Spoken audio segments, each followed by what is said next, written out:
시간은 본문의 말씀을 통해 잃어버린 양을 찾읍시다라는 주제로 말씀을 나누도록 하겠습니다. 여러분, 우리 주님이 이 세상에 오신 목적 중 하나가 무엇일까요? 바로 잃어버린 양을 찾기 위함입니다. 누가복음 19장 19절에 보면 이렇게 말해요.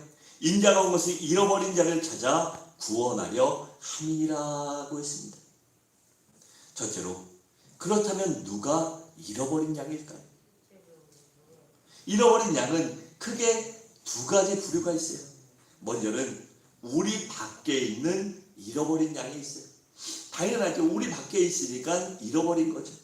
그러니까 하나님께서 택하셨음에도 불구하고 아직까지 진리를 모른 채 예수 그리스도를 믿지 않는 불신자에 속한 자들을 말합니다. 요한복음 10장 16절에 보면 이렇게 말해요.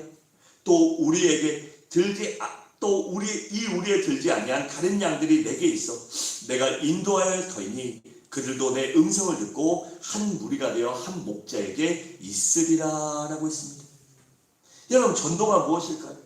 전도란 하나님의 택한 자를 주님 앞에 데리고 나오는 것입니다. 단지 우리는 하나님께서 누구를 택하셨는지 알지 모르기 때문에 열심히 이 사람 저 사람 만나는 사람마다 기회가 될 때마다 복음을 증거하는 것입니다. 그런데 하나님이 택하시고 하나님이 택하신 사람이 하나님의 때가 되면 그 부르심에 응답하고 회개하고 예수께 돌아오는 것입니다. 여러분, 씨앗을 보관하면 어떻죠? 이 씨앗을 보관하면 이 종묘사에 파는 씨들이 보면요, 한 90% 정도의 발화율을 가져요. 근데 2년 3년 지나면 씨앗을 싹을 틔우는 것이 조금 준다고 그래요.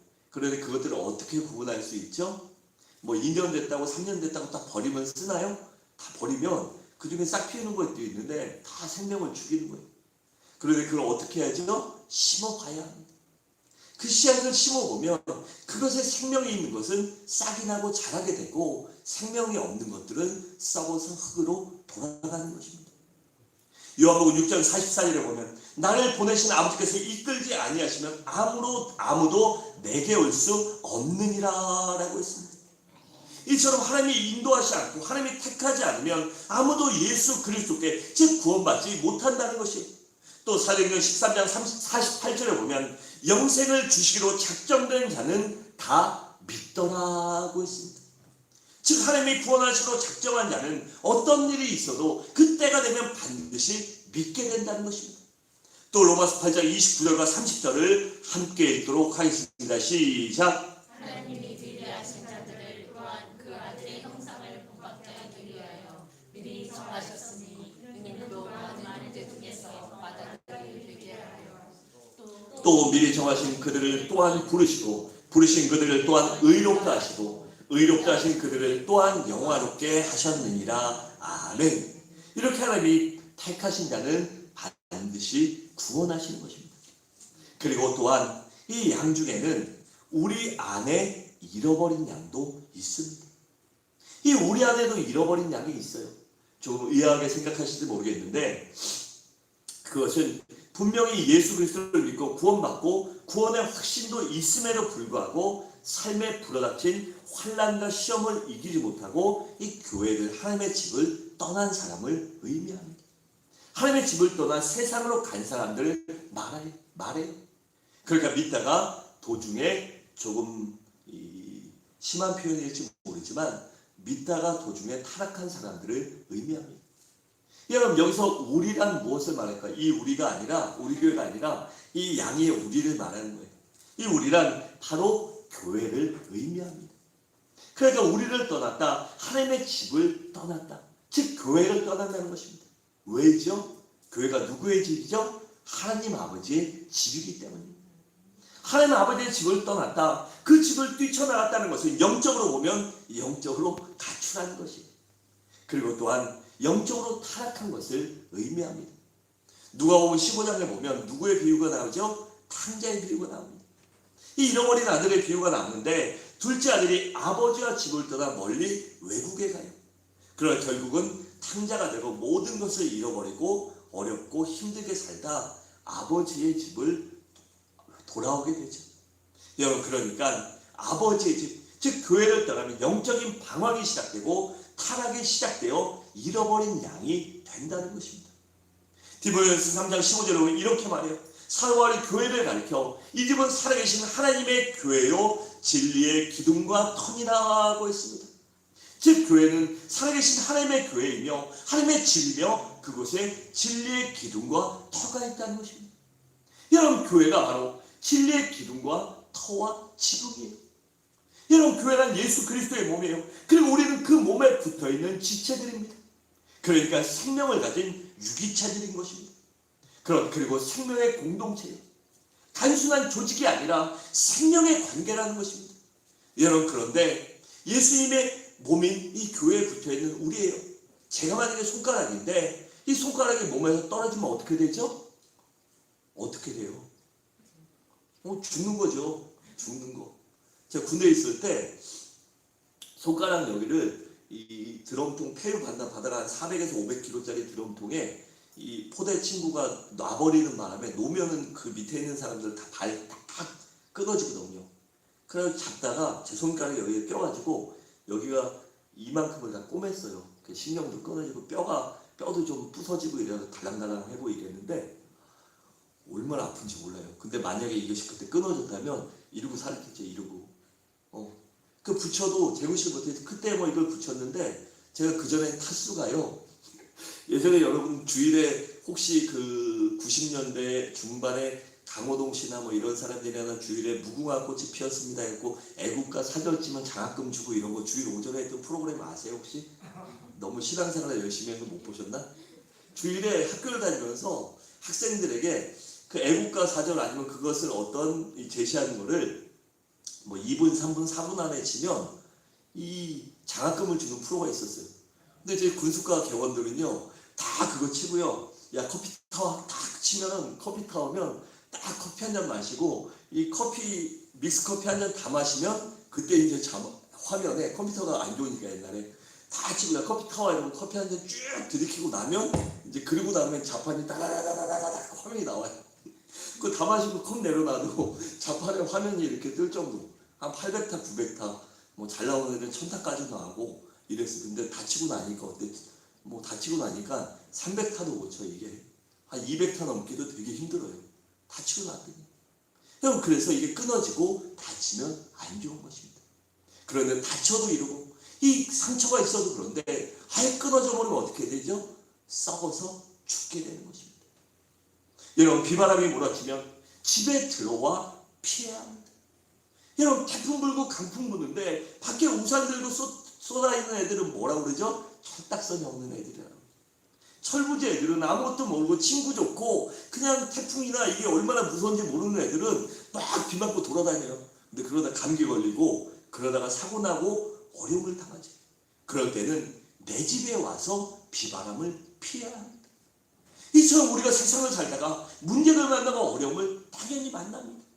고통도 만나고 문제도 만나고 피곤함과 폭풍과 같은 문제를 만날 때 어디 세상이 좋다고 친구가 좋다고 어디 해결책 있다고 쏘다니다가는 더 어려움을 당하는 것입니다. 그런데 하나님의 집에 와야 되는 것입니다. 그래서 하나님의 집에 와 아버지께 기도하고 아버지와 함께 그 비바람과 폭풍과 태풍을 이겨내야 하는 것입니다. 둘째로 그렇다면 왜 잃어버린 양이 될까요? 먼저는 그들이 진리를 떠났기 때문입니다. 19절에 보면 내 형제들아 너희 중에 미혹되어 진리를 떠난 자를 누가 돌아서게 하면이라고 했습니다. 그러니까 왜 믿다가 타락했냐면 그들이 진리를 떠났기 때문입니다. 여러분 그렇다면 진리가 무엇일까요? 바로 예수 그리스도가 진리입니다. 요한복음 14장 6절에 보면 내가 곧 길이요 진리요 생명이니라고 했습니다. 여러분 이 세상에 그 누구도 자신이 진리고 생명이라고 한 사람은 아무도 없어요. 뭐 세상에 있는 공자, 맹자, 뭐 석가모니, 뭐 모하메드 누구나 다 길과 생명과 진리라고 말하는 사람은 없어요. 자기들이 뭐 대단하다고 말은 했지만 아무도 없어요. 그러나 우리 주님은 자신의 생명과 길과 진리라고 선언하셨어요. 왜일까요? 예수 그리스도를 통해서만 우리가 생명을 얻고 영원한 생명을 얻고 죄사함을 얻을 수 있고 또한 영원한 천국에 갈 수 있기 때문입니다. 오직 예수 그리스도만이 유일한 메시아시오 하나님의 아들이요 우리의 영원한 심판주가 되시기 때문인 것입니다. 그리고 또한 하나님의 말씀이 진리입니다. 요한복음 17장 7절을 함께 읽겠습니다. 시작. 그들을 진리로 거룩하게 하옵소서. 아버지의 말씀은 진리이니라. 아멘. 여러분, 진리이신 예수 그리스도를 이 말씀을 떠나기 때문에 타락하는 것입니다. 진리이신 말씀을 멀리하고 말씀대로 살지 못하고 불순종하기 때문에 타락하는 것입니다. 그리고 진리를 가르치고 진리를 선포하는 교회를 떠나기 때문에 타락하는 것입니다. 여러분, 처음 교회에 나올 때는 여러 가지 이유로 나올 수 있습니다. 우리 교회는 아직 잘 모르지만 전에 있던 교회를 보면 이 순수한 마음으로 그 감동받아서 오는 분들도 있어요. 또 예수님 한번 믿어보자 자도 있어요. 아니면 어떤 분들은 이 선거철 되면 많이 오는데 사업상 아니면 자신의 환경상 필요해서 교회에 오는 분들도 있습니다. 또 어떤 분들은 가족이나 이웃 친구의 권유로 나오는 분들도 있어요. 또 어떤 분들은 이 도덕적인 수양, 뭐 요새는 좀 덜하지만 전에는 교회 가면 항상 좋고 이 은혜로운 말씀 그리고 바른 걸 했기 때문에 교회가 세상의 도덕과 윤리보다 앞서 있었기 때문에 교회 가서 우리가 수양을 하고 좀 좋게 바르게 살자. 그 오신 분들도 있었어요. 또 어떤 분들은 이 교회 가면 문제가 해결된다더라, 병이 낫는다더라, 아니면 뭐 사업이 잘 된다더라, 자녀가 잘 된다더라, 그러한 이유로 교회 분들도 있습니다. 그런데 중요한 것은 무슨 이유로 교회에 나왔든지 간에 진리의 말씀을 듣다 보면 깨닫게 되고 예수 그리스도를 나의 주 나의 하나님으로 믿게 돼요. 그럼 결국 구원받게 되는 것입니다. 둘째로, 그렇다면 왜 타락하게 될까요? 그것은 미혹의 영에 미혹을 받기 때문이에요. 19절에 보면 너희 중에 미혹되어라 했고 20절은 미혹한 길에서라고 했습니다. 여러분, 이 미혹이란 무엇일까요? 바로 사단이 우리를 미혹시키는 것입니다. 원수 마귀가 하나님의 자녀들을 타락시키고 말씀에서 떠나고 하나님과의 관계가 파괴하기 위하여 우리를 미혹하는 것입니다. 하나님의 사람들을 삶을 도덕질하고 죽이고 멸망시키려고 사단이 미혹하는 것입니다. 그러면 마귀가 내가 너를 타락시키려고 그래, 내가 너 망치려고 그래, 내가 너 그냥 지옥 보내려고 그래 이러고 옵니까? 그럼 넘어갈 사람이 어디 있어요? 다 그러지 않죠. 마귀는 사람을 유혹하게 하여 광명한 천사인 것처럼 가장해서 옵니다. 고린도서 11장 14절에 보면 이렇게 말합니다. 이것이 이상한 일이 아니라 사단도 자기를 어떻게 해요? 광명한 천사로 가장하나니라고 했습니다. 광명한 천사로 우리에게 나타나서 우리를 도와주는 척, 우리에게 뭔가 문제를 해결하는 척 와서 얘기를 합니다. 여러분, 아담과 하와가 어떻게 넘어졌죠? 하와에게 와서 사단이 친구인 척 아니면 도와주는 척, 네가 하나님보다 내가 너를 더 생각해, 하나님은 가르쳐주지 않는데 내가 하나님이 안 가르쳐주니 가르쳐주게, 왜냐하면 자기랑 똑같아지니까 그게 싫어서 그래, 너도 이거 먹으면 하나님하고 똑같이 될 수 있어, 이렇게 미혹합니다. 그 한번 생각해보면 안 넘어가죠. 그렇게 좀 니나 먹어, 네가 먼저 먹지 왜 남한테 얘기해, 그렇게 좋은 거 왜 남한테 얘기해, 네 먹기도 바빠 죽겠는데, 이러겠죠. 여러분, 세상에 보면 뭐 많죠. 제가 가끔 얘기 드렸는데 뭐 수익률 몇 프로 몇십 프로 절대 가지 마세요. 은행 대출이자가 몇 프로죠? 싸게 빌리면 뭐 4%, 5%, 6% 미만으로 빌리잖아요. 더 싸게 빌리는 분들도 있고, 그 5%를 빌리면 10% 나면 여러분 5% 10억 빌려서 10%면 1억이잖아요. 그러면 10억 빌리면 1년에 5천만 원의 공수익이 생기는데 그거 누구한테 가르쳐 주겠어요? 그렇잖아요. 내가 하지. 그렇게 좋으면 내가 하지. 그렇게 좋으면 왜 너에게 가르쳐줘요? 그래서 그런 미혹에 넘어가면 안 되는 것입니다. 여러분, 원수 마귀가 자기를 천사처럼 가장하여 그럴듯하게 미혹하기 때문에 마귀에게 속아 넘어가요. 되게 마귀의 미혹에 넘어가는 사람을 보면 진리의 말씀에 굳건하게 서지 못한 사람들이 넘어갑니다. 예수 그리스도를 가슴속으로 내 심령 속으로 아주 깊숙이 체험하지 못한 사람이 이 미혹에 넘어가요. 또한 여시은 있는데 그 속에 말씀이 없는 사람들이 미혹에 넘어갑니다. 언제나 신앙 중심으로 사는 것이 아니라 한쪽 발은 신앙에 한쪽 발은 세상에 두고 살거나 아니면 경계선상에서 외줄타기라는 사람들이 이 미혹에 넘어가는 것입니다. 이런 이상의 마귀의 미혹에 넘어가면 진리가 분별이 안 되고 말씀이 귀에 들어오지 않아요. 그래서 점점 교회 가는 게 싫어지고 멀어지고 죄를 짓게 되고, 이 죄 짓는 게 얼마나 달콤합니까? 그리고 죄를 짓다 보니까 결국에는 세상과 버타게 되고 마귀와 버타게 되어 타락하고 방탕하게 되어 하나님을 떠나는 것입니다. 그럼 어떤 사람은 믿지 않는 사람보다 더 악독하고 신랄하게 예수 믿는 사람을 비난하고 교회를 비판하는 사람들도 있어요. 가장 전도하기 힘든 분이 어떤 분이냐면 아예 모르는 분이 아니라 교회를 대충 다녔던 분. 교회를 대충 다녔던 분이 제일 어려워요. 왜냐면 말씀 보면 제가 아까 아이들에게도 학생부 때 얘기했는데 뭐 회개한다, 말씀대로 산다, 그게 그냥 회개하고 한번 내가 잘못했어라고 그게 아니라 하나님 앞에 회개했으면 그 죄에서 떠나려고 내가 몸부림쳐야 되는 거예요. 내가 몸부림치고 그 죄를 짓지 않으려고 끊임없이 해야 되는데 그런 과정이 상실되고 그런 과정을 경험하지 못했기 때문에 주변에 본 게 없는 거죠.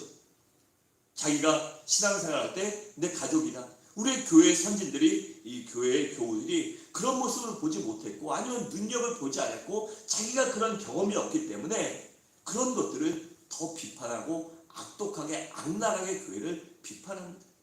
이단 가 있는 사람들 보면 대다수가 교회 다니는 사람이에요. 근데 그들이 이단이 미혹할 때 뭐 갖고 미혹하는지 아세요? 목사가 어떻고 교회 권사가 어떻고 교회 시스템이 어떻고 얘기해요. 그럼 여러분 생각해 보세요. 한 번 더 깊이 생각해 보면 그것이 문제일 때도 있지만 또한 그것이 장점일 때도 있어요. 그리고 사람 사는데 문제 없는 데가 어디 있습니까? 다 문제 있잖아요. 그 죄인들이 모인 데가 교회 아니에요. 우리는 죄인이다라고 고백했는데 죄인들이 모여서 그 죄를 씻고자 거룩하게 되고자 성화받고자 있는 곳이 교회인데 왜 문제가 없겠어요? 왜 어려움이 없겠어요?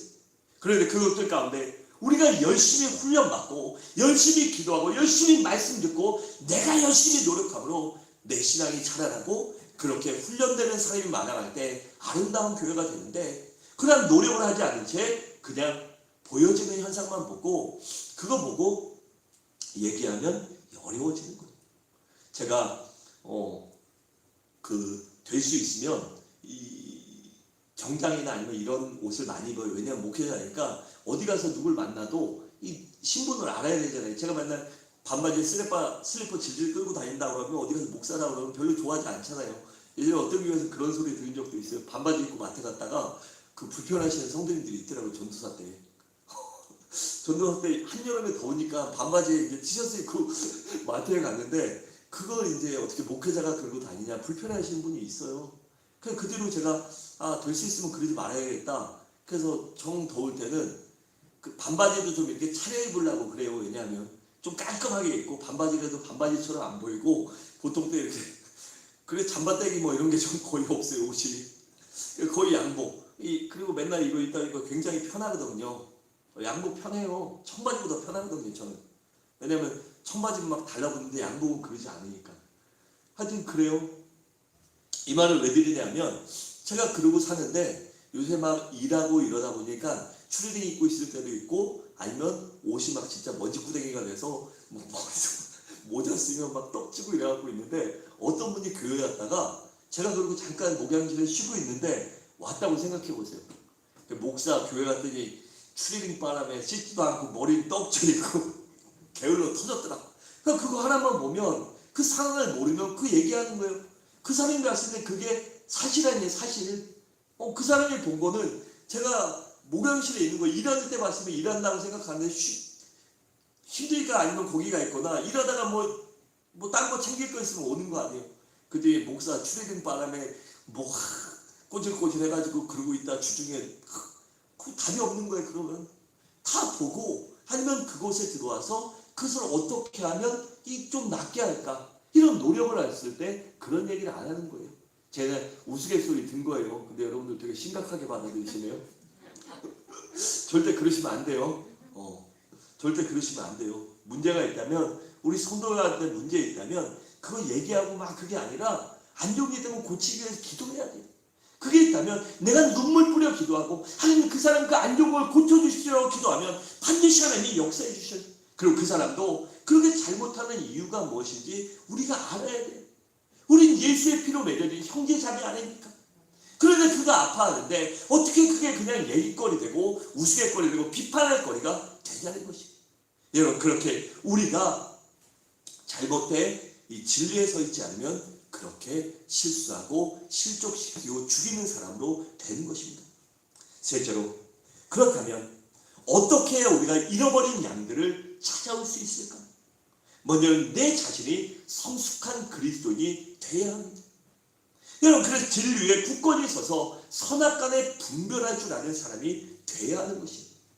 갈라디아서 6장 1절을 함께 읽겠습니다. 시작. 형제들아, 사랑이 무슨 범죄하게 드러나거든 신령한 너희는 용한 심령으로 그러한 자들을 바로잡고 내 자신을 돌아보아 너도 시험을 받을까 두려워하라. 아멘.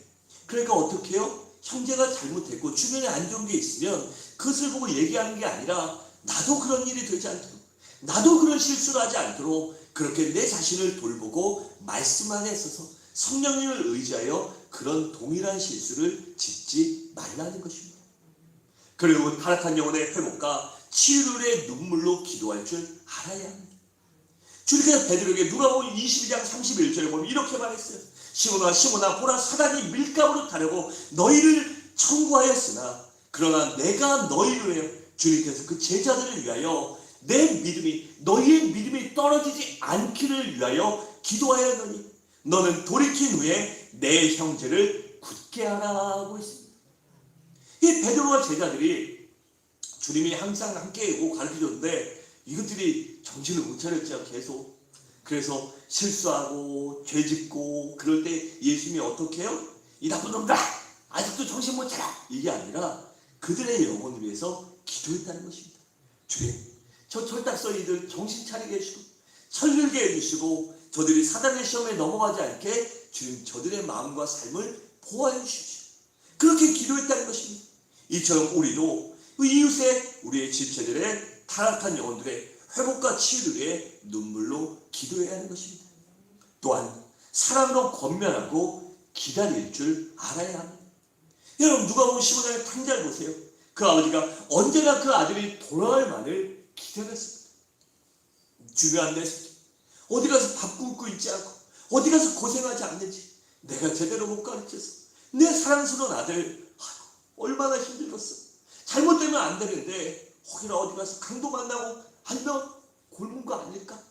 그 걱정하며 기다렸습니다. 여러분, 한번 여러분들의 가족을 잃어버렸다고 생각해 보세요. 아유, 싸우지다 패자다, 아유 속상한 알레르기 빠졌다, 이런 사람이 누가 있겠어요?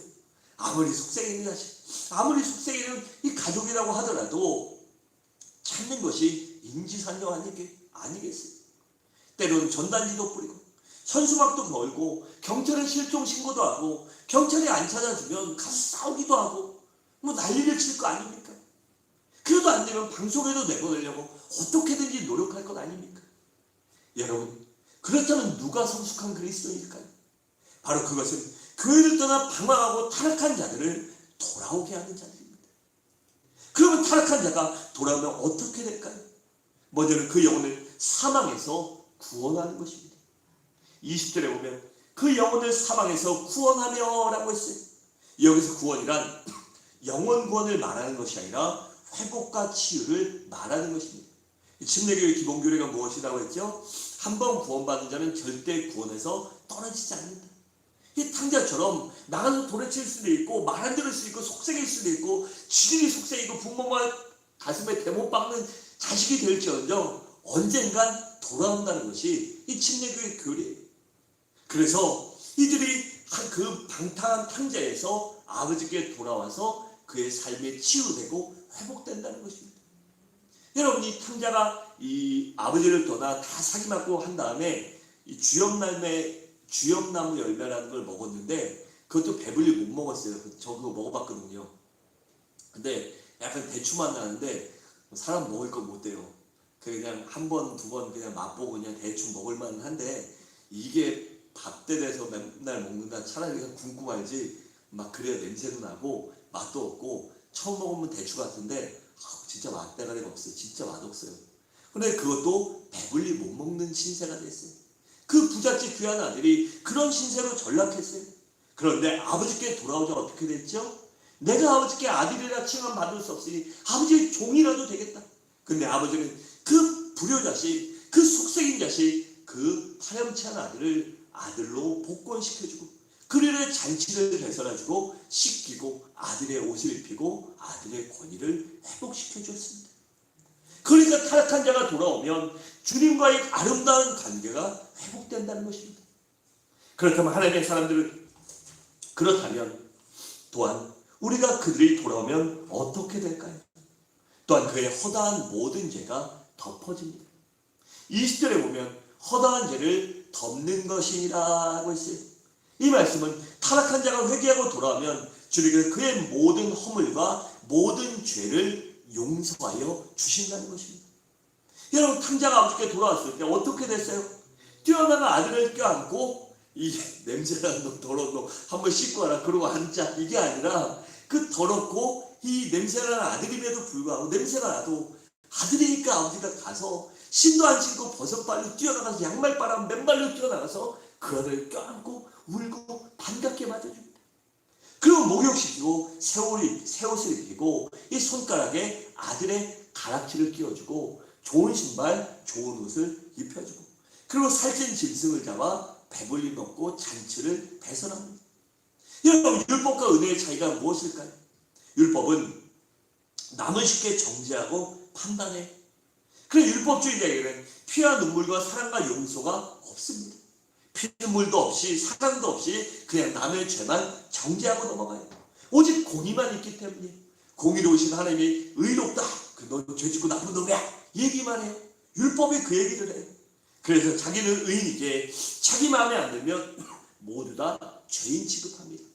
가끔가다 보면 이 교회에 이런 분도 있어요. 저도 한때는 그런 때가 있었어요. 제 믿음이 제일 최고다고 생각하고 나만한 믿음을 가진 사람이 없다고 생각했을 때는 제 기준에 미달하면 정말 이렇게 좀 그랬어요. 근데 지나고 보니까 제 믿음이 제일 적었더라고요. 그런 모습을 가졌던 제 꼬라지가 꼬라지 그거 제 모습이 아니라 제 꼬라지가 부끄럽더라고요. 여러분, 그래서 우리는 그런 모습을 버려야 합니다. 밤에 은혜란 무엇이죠? 은혜란 사랑을 말합니다. 자비와 용서와 용납과 포용을 말하는 것입니다. 그래서 은혜가 가장 아름답고 귀한 것입니다. 그래서 우리 성도는 이 율법에 따라 살아야 할까요? 은혜에 따라 살아야 할까요? 은혜에 따라 살아야 합니다. 다 수줍은 분들만 계셔서 마스크까지 껴서 조용히 은혜에 이러시는데 다 알아요. 눈만 봐도 알아요. 이제는 여러분들 딴 생각해도 제가 눈만 봐도 아니까 잘하셔야 돼요. 여러분들이 막 딴 생각하고 있으면 제가 시험에 들어요. 제가. 여러분, 그래서 우리는 이 율법의 사람이 아니라 은혜의 사람이 돼야 하는 것입니다. 여러분, 율법은 사람을 정죄하고 죽이지만 은혜는 사람을 사랑하고 살리기 때문입니다. 그렇다면 우리들은 율법의 사람이 아닌 사랑의 사람이 되어야 하는 것이 당연한 것이기 때문입니다. 사랑하는 성도 여러분, 말씀을 마치겠습니다. 우리 모두 많은 시련과 역경을 만나더라도 믿음으로 잘 견뎌내시기 바랍니다. 또한 말씀을 지킴으로 믿음으로 말씀을 준행하고 말씀대로 살려고 노력해 보세요. 그럼 반드시 하나님께서 그 말씀대로 여러분들의 삶을 축복하시고 열어주시고 여러분의 삶 가운데 그 말씀의 은혜가 넘치게 하여 주실 것입니다.